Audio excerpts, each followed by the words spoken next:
안녕하세요. 책 읽어주는 여자 에젤 강미경입니다. 오늘은 돈 얘기를 한번 해볼 텐데요. 크리스찬 재무 상담가이신 김의수 그리고 데이비드 서 두 분이 공저한 돈 걱정 없는 크리스찬은 지난 15년간 실제 상담 현장에서 만난 수많은 크리스천들의 사례를 들고 있습니다. 우리가 끊임없이 직면하게 되는 하나님이냐 돈이냐 하는 도전 앞에서 어떻게 바른 결정을 내려야 할지 한번 배워볼게요. 헌금이냐 투기냐. 김순희 권사는 남편이 퇴직한 후 불안정한 미래 때문에 걱정에 휩싸였다. 사무직으로 있다가 퇴직한 남편은 특별한 기술이 없어서 지인과 함께 새로운 사업을 구상 중이었다. 김 권사는 이런 때일수록 하나님께 믿음을 보여야 한다고 생각했다. 엘리야를 만난 사르밧 과부처럼 마지막 남은 것을 드릴 수 있는 용기를 내야 한다고 믿었다. 김 권사는 남편 몰래 퇴직금 중에서 거액을 교회 건축 헌금으로 드렸다. 뒤늦게 이 사실을 안 남편은 몹시 화를 냈다. 그러자나도 자금이 모자란 판에 아내가 헌금한 액수만큼 대출을 더 얻어야 했기 때문이다. 하지만 김 권사는 아랑곳하지 않았다. 하나님이 더 큰 금액으로 돌려주실 것을 확신했기 때문이다. 김 권사는 어려울 때일수록 더 담대하게 헌금을 해야 하나님께 상달된다며 남편의 믿음 없음을 힐책했다. 그리고 남편의 물질 정욕을 용서해달라고 기도했다. 혹시라도 남편의 불충한 태도 때문에 하나님께서 주시려고 한 복을 거두실까봐 염려가 됐다. 결국 남편은 어렵게 다시 자금을 마련해서 사업을 시작했다. 걱정하지 말고 믿음을 갖고 기다리세요. 하나님께서 당신 뒤에서 밀어주실 거예요. 하나님은 째째하신 분이 아니란 걸 당신이 곧 보게 될 거예요. 지난번 내가 드린 금액의 30배, 60배, 100배로 돌려주실 거라니까요. 두고 봐요. 김 권사는 확신에 차서 믿음으로 선포했지만 남편의 사업은 뜻대로 되지 않았다. 얼마 가지 않아 남편은 폐업해야 할 처지가 됐다. 동업한 지인으로부터 사기를 당한 것이다. 결국 김 권사 부부는 나이 들어 빚더미에 올라앉았다. 할 수 없이 살던 아파트까지 팔아서 월세를 전전하는 김 권사는 신앙적 좌절감에 빠져 힘든 시간을 보내고 있다. 건축 헌금을 낸 일로 인해 남편과 사이도 나빠져 황혼 이혼까지 고려하고 있다. 11조를 할 때 사람들은 말라기 3장 10절 말씀을 떠올리며 은연중에 기대한다. 내가 하늘문을 열고 너희에게 복을 쌓을 곳이 없도록 붙지 아니하나 보라 하신 말씀에 모든 갈등을 한 쾌에 날려버리고 베팅을 한다. 그러고는 교회에서 11조를 가장 많이 낼 수 있도록 해달라고 기도한다. 곧 더 많은 돈을 벌 수 있게 해달라는 욕심을 포장하는 것이다. 헌금이나 구제를 할 때 그 목적이 30배, 60배, 100배로 돌려받기 위해서라면 하나님을 상대로 투기하는 것이나 마찬가지다. 자신의 형편을 고려하지 않고 무리하게 헌금하고 싶을 때 그 내면을 면밀히 살펴봐야 한다. 무리하게 헌금하면 하나님께서 더 많이 보상해 주실 것이라는 헛된 믿음이나 욕심이 없는지 살펴봐야 한다. 헌금은 하나님이 이미 주신 것에 대해 감사한 마음으로 드리는 것이어야 한다. 헌금은 얼마를 드리느냐보다 어떤 마음으로 하느냐가 더 중요하기 때문이다. 헌금은 하나님께 돈을 드리는 행위가 아니라 물질의 소유권을 올려드리는 행위다. 성경에 나오는 아나니아와 삽비라 부부를 기억해야 한다. 그들은 전 재산을 다 팔아서 헌금했으면서도 정직하게 고하지 않아 죽음을 면치 못했다. 하나님은 제단에 바치는 물질 그 자체가 아니라 우리 마음의 중심을 보시기 때문이다. 최고의 결혼인 줄 알았는데. 예 아가 이 옷 어떠니? 한 권사는 백화점 여성복 매장 거울 앞에서 새 옷을 입은 자신의 모습을 이리저리 비춰보며 말했다. 네 어머니 너무 잘 어울리세요. 네 손님 우아하신 모습이 딱 손님 옷이네요. 호호 그래요? 그럼 이걸로 할게요. 얼마죠?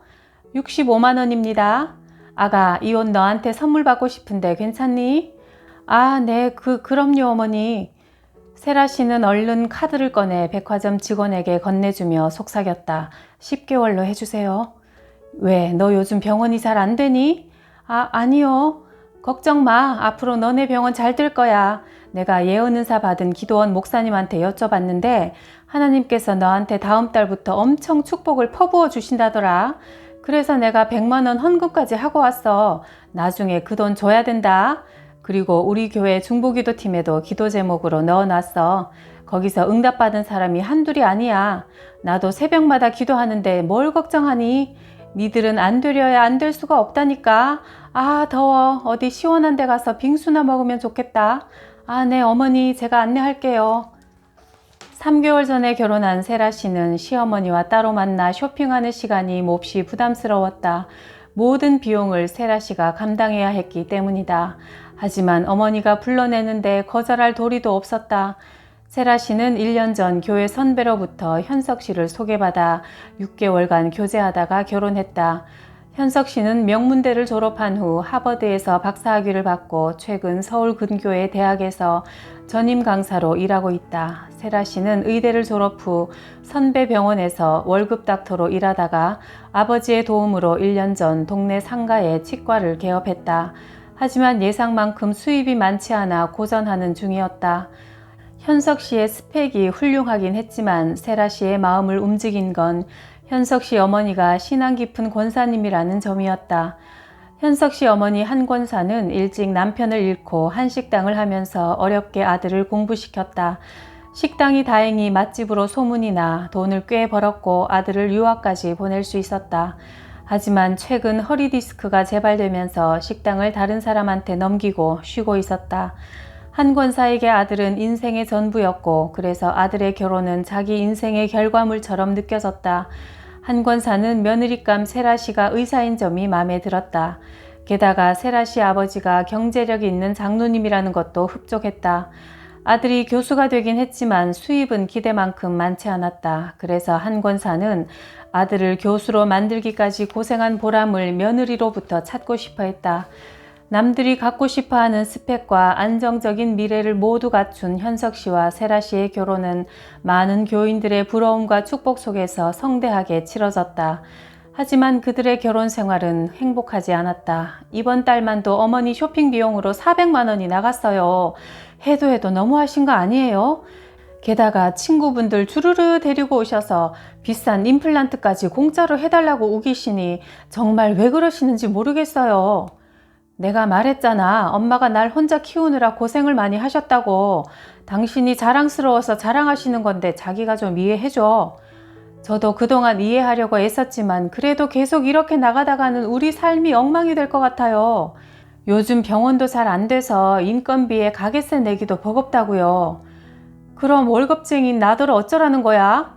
어머니를 말려야죠. 당신 꼭 그렇게 해야겠어? 언제까지 어머니 낭비벽에 맞춰드릴 순 없잖아요. 당신도 이제 결혼했으면 어머니 그늘에서 벗어나야죠. 성경에도 부모를 떠나 아내와 연합하라고 하잖아요. 당신한테 정말 실망이야. 난 그래도 당신이 믿음 생활 열심히 하고 해서 다른 여자들과는 다를 거라고 생각했어. 현석 씨, 이성적으로 한번 생각해봐요. 이건 믿음과는 다른 이야기라고요. 그만해. 더 이상 말하고 싶지 않아. 피곤해. 남편은 서재로 문을 쾅 닫고 들어가 버렸다. 세라 씨는 하늘이 무너지는 것처럼 절망스러웠다. 대체 이 결혼이 어디서부터 잘못된 걸까? 자신이 내심 남편의 교수라는 직업과 스펙에 너무 마음을 빼앗긴 건 아닌가 싶어 후회도 됐지만 이미 엎질러진 물이었다.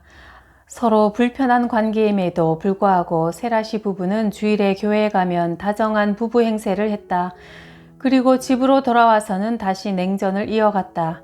세라 씨는 친정 부모한테도 말 못하고 혼자 눈물로 지새우는 밤이 늘어갔다. 금요일이 되자 어김없이 시어머니로부터 연락이 왔다. 여보세요? 아가, 너 내일 시간 좀 비워라. 어머니, 죄송해요. 제가 요즘 몸이 좀 안 좋아서요. 그래? 혹시 돈 때문에 그러냐? 네? 그러잖아도 현석이한테 얘기 들었다. 네가 나한테 돈 쓰는 거 아까워한다면서? 네? 현석 씨가 그런 말을 했어요? 현석이랑 나는 비밀 같은 거 없는 사이야. 우리가 보통 모자지간이 아니잖니. 그나저나 너를 딸처럼 생각했는데 정말 서운하구나. 그게 아니라 내가 현석이 미국 유학시키느라 들어간 돈이 얼만 줄이나 아니? 그런데 고작 그거 쓴 거 가지고 그렇게 생색을 내? 너 그렇게 안 봤는데 참 이기적인 아이로구나. 네? 이기적이라니요? 너 우리 현석이 스펙이 마음에 들어서 결혼한 거잖아. 그런데 그걸 날로 먹으려고 하니? 교수 부인 그거 아무나 하는 거 아니다. 학벌 있다고 다 교수 되는 것도 아니야. 다 내 눈물의 기도로 교수 만든 거야. 이왕 말 나왔으니 하고 싶은 말 다 하자. 교회 다닌다는 애가 너는 10계명도 모르니? 네 부모를 공경하라고 분명히 말씀하셨어. 부모를 공경해야 하나님도 복 주시는 거야. 알겠니? 어머니 정말 너무하시네요.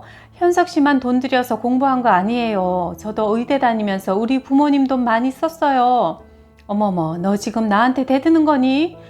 그게 아니라요, 어머니. 말씀이 그렇잖아요. 현석 씨는 어머니 아들이기도 하지만 이제 제 남편이라고요.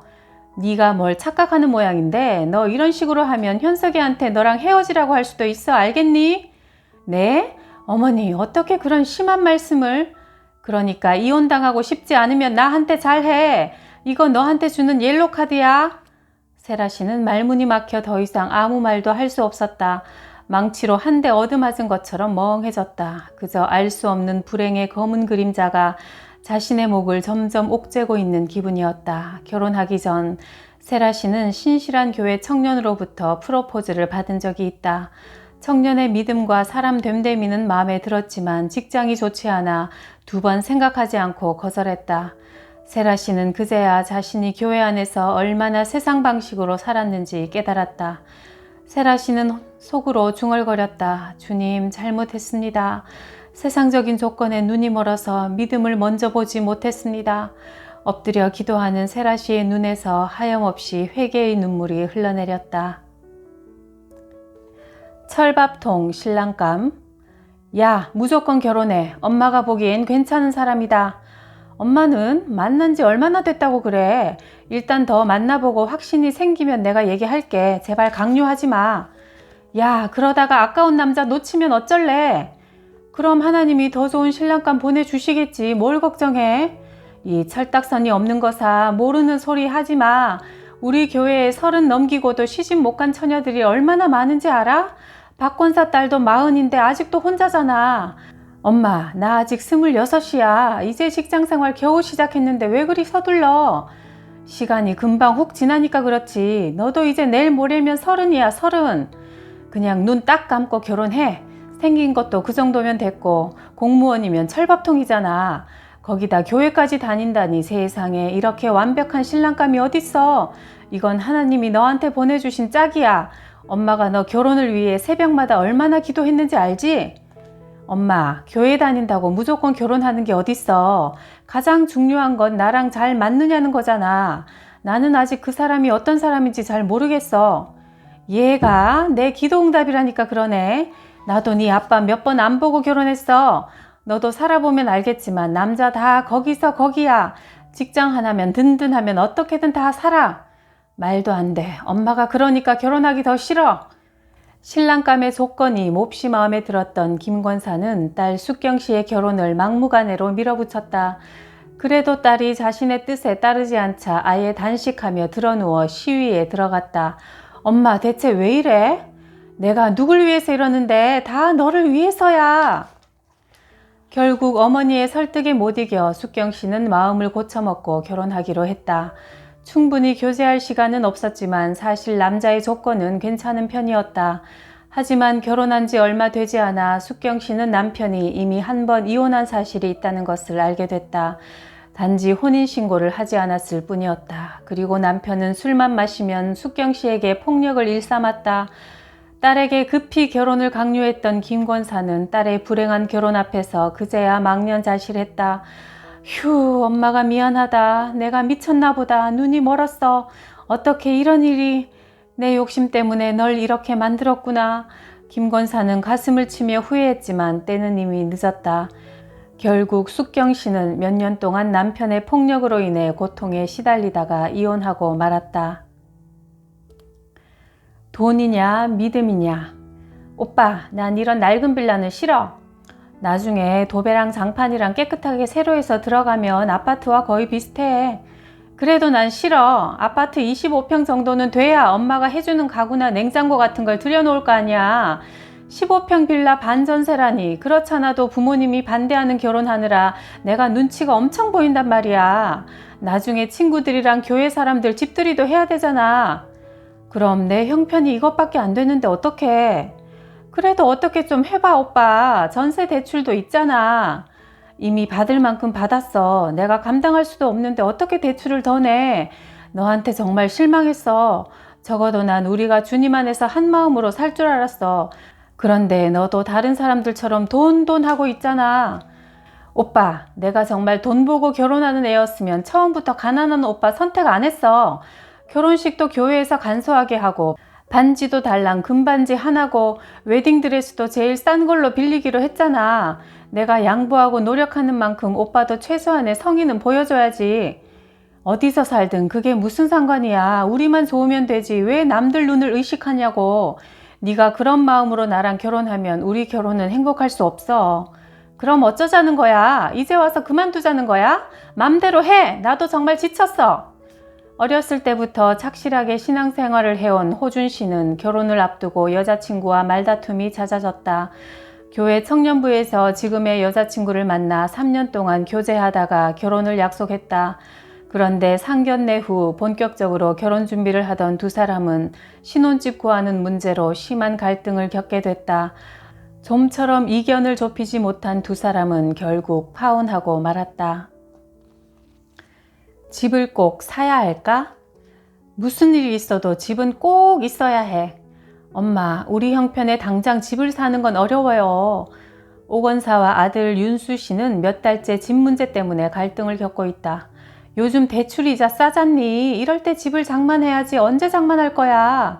어차피 집은 무리해서 장만하는 거야. 허리띠 바짝 졸라매고 저질러야지. 이래저래 미루면 못 사. 그래도 우리 결혼한 지 이제 3년밖에 안 됐어요. 아직 전세 대출도 다 못 갚았는데 무슨 돈으로 집을 사요. 이제 곧 아기도 태어날 텐데 그럼 지혜 직장도 그만둬야 돼요. 그러니까 더욱더 집이 있어야 한다는 거야. 애까지 낳아서 이 집 저 집 옮겨 다니며 고생할래?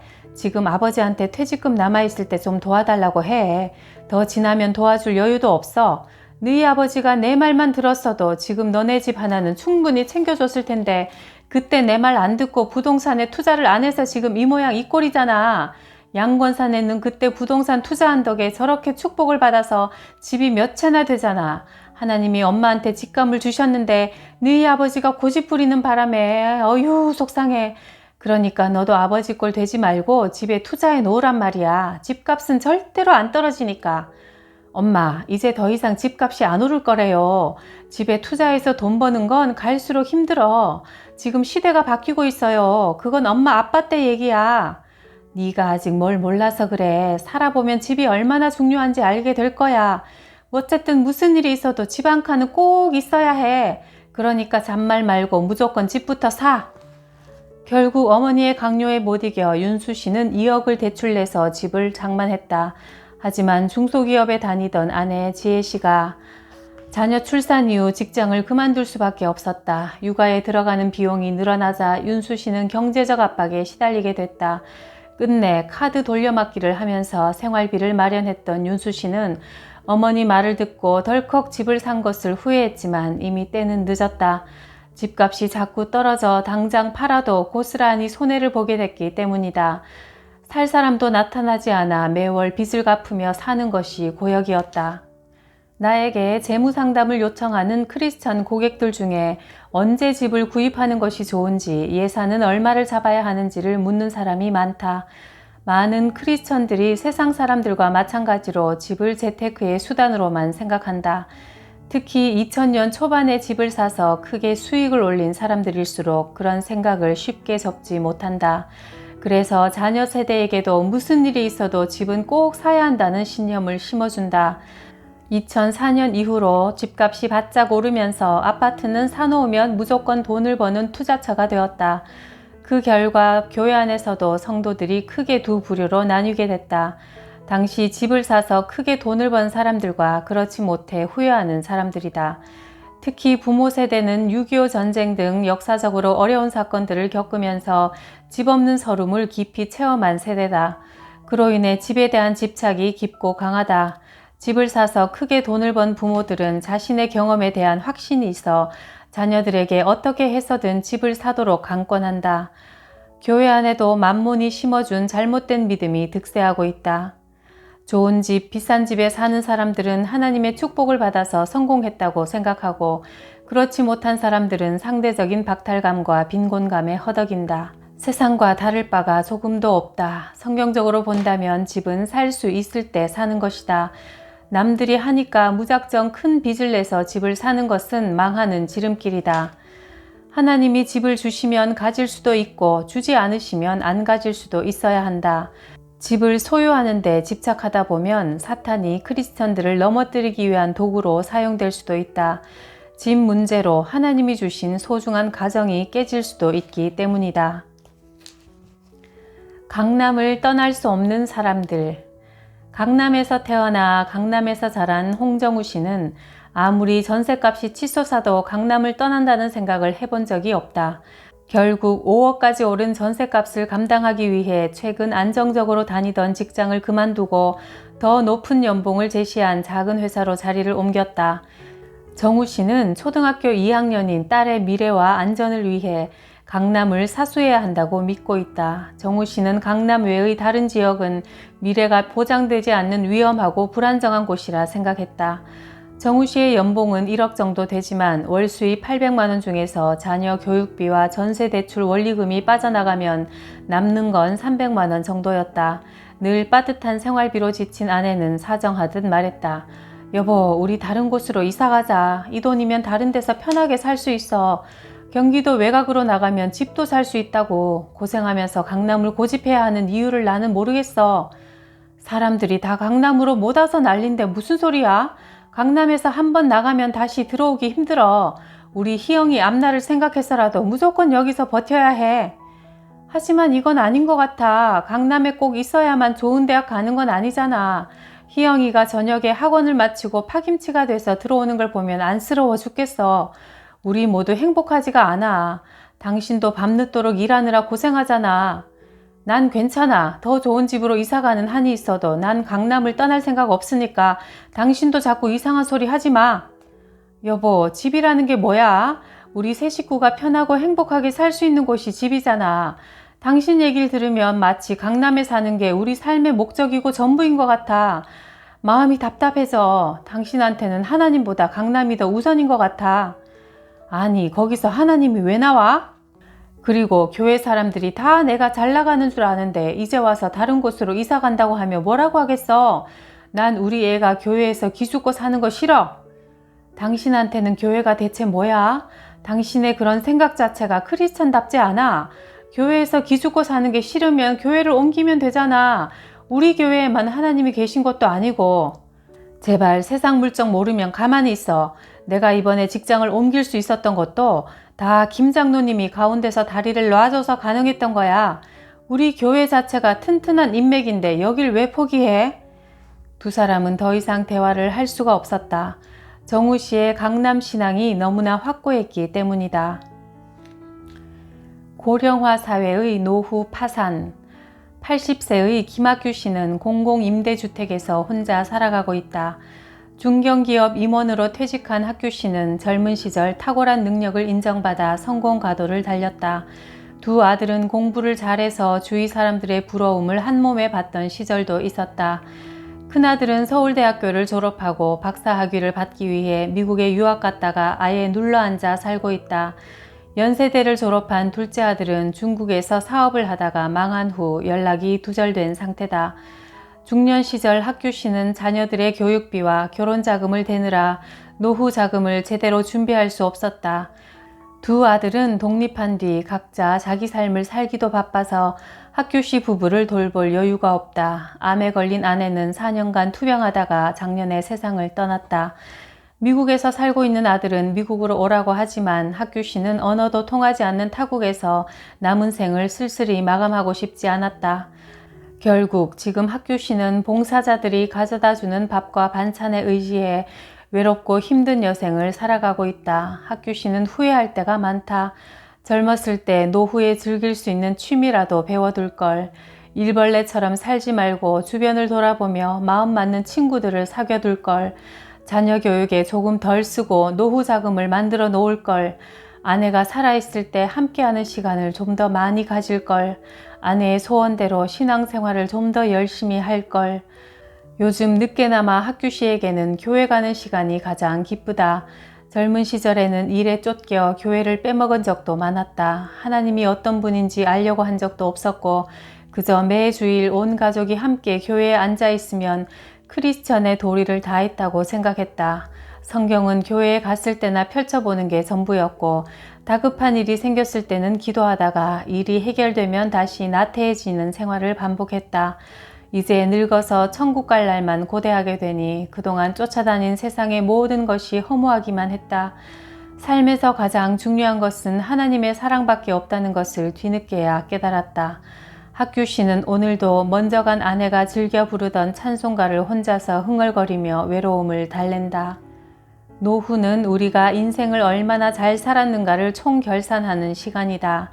우리의 삶은 하나님을 향해 가는 여정이다. 하나님께 제대로 방향을 맞추어 가고 있다면 그것으로 이미 성공이다. 아무리 많은 부를 갖고 있어도 삶의 방향이 세상에 맞춰져 있다면 그것은 실패다. 남에게 내놓을 만큼 이룬 것이 없다 해도 주님으로 채워진 삶을 살고 있다면 가장 성공한 인생이다. 나에게 상담 오는 고객들의 수입은 천차만별이다. 연봉 2천만 원이 안 되는 사람도 있는가 하면 수억의 연봉을 받는 사람도 있다. 그런데 재미있는 것은 적게 벌든 많이 벌든 모두 다 나름대로 돈에 쪼들린다는 사실이다. 연봉 10억이 넘는 대기업 부사장이 연봉 3억 받는 상무를 보며 나도 이렇게 사는 게 빠듯한데 대체 너는 어떻게 사냐고 물었다. 그 많은 돈을 어디다 쓰고 모자라다고 하는지 놀라겠지만 뚜껑을 열어보면 많이 버는 만큼 빠져나가는 구멍도 그만큼 크고 많다. 먼저 사회적인 품위 유지비가 상상할 수 없을 만큼 많이 든다. 해외 유학 중인 자녀가 있다면 1년에 1인당 1억 원 이상이 들어간다. 가족 경조사에도 가족들이 기대하는 만큼 거액을 내야 하고 11조 헌금, 각종 후원금까지 합하면 한 달 생활비가 훅 불어버린 듯 사라진다. 그러므로 가장 잘 사는 것은 내가 버는 수입 안에서 자족하며 사는 것이다. 노후에는 수입이 점점 줄어든다. 퇴직 후 수입원이 끊어지기 때문에 가진 돈으로 먹고 살아야 하는 시기가 오는 것이다. 그때가 되면 오히려 월 수입이 적었던 사람이 더 잘 살아간다. 몸에 밴 검소함으로 주어진 돈 안에서 충분히 여유롭게 살 수 있기 때문이다. 하지만 많은 돈을 벌었던 사람들은 그 씀씀이를 줄이는 것이 쉽지 않다. 줄이는 데는 그만큼 고통이 따른다. 많은 젊은이들이 입사를 꿈꾸는 삼성 같은 대기업에서 일하는 사람들 중에도 스스로를 실패한 삶이라 생각하는 사람들이 많다. 대기업 부장까지 됐지만 여전히 돈에 쪼들리는 자신을 보면서 허탈해하는 것이다. 주변에선 가는 곳마다 성공했다고 추켜 세우며 밥을 사라 하고 교회에서 행사 후원금을 부탁할 때면 자신의 어려운 재정 형편을 솔직하게 털어놓지도 못한다. 아름다운 노후. 65세 강 권사는 강남에 있던 집을 세주고 파주로 이사와서 살고 있다. 공기 좋은 곳에서 시아버지를 모시기 위해서다. 강 권사는 10년 넘게 중풍으로 누워있는 시아버지를 돌봐왔다. 대소변을 받아내면서 극진히 간호한 덕분에 시아버지는 오랫동안 건강을 지킬 수 있었다. 강 권사는 교인들 중에 누군가 힘든 일이 생기면 직접 찾아가서 함께 기도하며 위로해 주었다. 그 모습을 보며 많은 사람들이 강 권사를 진심으로 존경했다. 권사님, 어떻게 그렇게 모든 일에 최선을 다할 수 있어요? 그런데요, 난 권사님 볼 때마다 의심이 생겨요. 권사님을 보면 항상 평안해 보이고 웃으시는데 저 같으면 너무 힘들어서 못 웃을 것 같아요. 정말 10년째 병든 시아버지 모시면서도 웃음이 나와요? 나도 사람인데 어떻게 힘들지 않겠어요. 그럴 때마다 하나님께 힘을 달라고 간절히 기도해요. 그저 하나님 한 분 의지하고 주어진 삶을 기쁘게 살아가는 거죠. 감사하게 생각하면 한없이 감사한 일이에요. 주님께서 내게 건강을 주셨으니 내가 그 일을 잘 감당하는 거잖아요. 그리고 내가 아버님을 잘 공경하니까 우리 애들도 우리 부부한테 잘해요. 남편도 내가 하는 말이라면 다 존중해 주고요. 게다가 우리 아버님이 내 간호를 받으면서 예수님을 영접하셨잖아요. 건강하실 때는 평생 예수의 옛자도 못 꺼내게 하셨던 분인데 말이에요. 내가 진심으로 섬겨드리니까 아버님 마음이 움직인 거죠. 그러던 어느 날 강 권사가 모시던 시아버지가 평안하게 천국으로 가셨다. 여유 시간이 생긴 강 권사는 뒤늦게 그림을 그리기 시작했다. 동양화를 전공한 미술학도였지만 어쩔 수 없는 현실 때문에 오랫동안 내려놓았던 붓을 다시 들게 된 것이다. 가끔 작은 소품들을 이웃에게 선물하기도 하는데 자신의 삶을 통해 하나님의 빛을 세상에 드러낸 아름다운 크리스천 강 권사의 아름다운 노후를 모두가 진심으로 축복해 주었다. 이 책을 쓰신 김의수 님도요. 하나님께서는 파산자였던 나를 지금의 억대 연봉의 재무 상담사로 세워주셨다. 고백하시는 것처럼 결국 돈도 하나님 손에 있는 거니까요. 우리가 돈보다 하나님을 선택하는 지혜를 이 책을 통해서 배우면 참 좋겠습니다. 돈으로도 살 수 없는 구독, 좋아요, 댓글의 사랑에 감사드리고요. 하나님께 착하고 충성된 종이라 칭찬받을 수 있도록 우리에게 맡겨주신 돈을 잘 관리합시다.